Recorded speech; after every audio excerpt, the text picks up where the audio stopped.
So I just saw F1 and I thought this movie was a blast.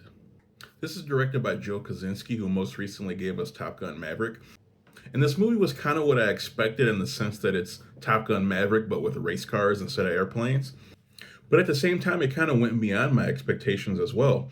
I think this movie had all the spectacle of a Top Gun Maverick movie, blended with kind of the heart and triumph you would expect in like a Rocky movie. I think the characters and the arcs that they all go through were great. You have characters that you love, characters that you kind of hate, but that's kind of the point. And by the end of the movie, everyone's kind of gone through this transformation and come out a little bit different than they did when they started. The action and the racing in this movie is great. They do a really good job of like building intensity and anticipation. There were a couple times in the theater where I found myself just like clutching my fists and just trying to hold my breath and sitting on the edge of my seat. And they really did a good job of kind of pairing the action with a story that was compelling enough that it wasn't just kind of cheap thrills. I'm not a big fan of Formula One racing and I actually don't know anything about it, but this movie still does a great job of keeping the average viewer engaged.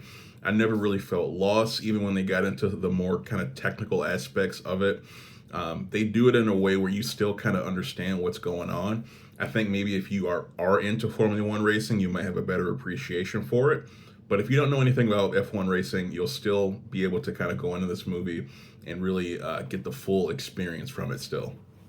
Another aspect of this movie that I really appreciated was the score. Hans Zimmer does it again. I mean, he's just kind of the goat at this point. The music in this movie is like really almost a character of its own. It does a really good job of making those intense scenes even more intense. And this is one of those movies that really kind of highlights to me like how important a score in a movie can be into evoking the emotion that the director is trying to get across in these scenes. But those are just my thoughts, guys. I really enjoyed this movie a lot more than I thought I would. Did you guys get a chance to go see F1? If so, hop down in the comments, let me know what you thought. And with that said, I'm out of here, guys.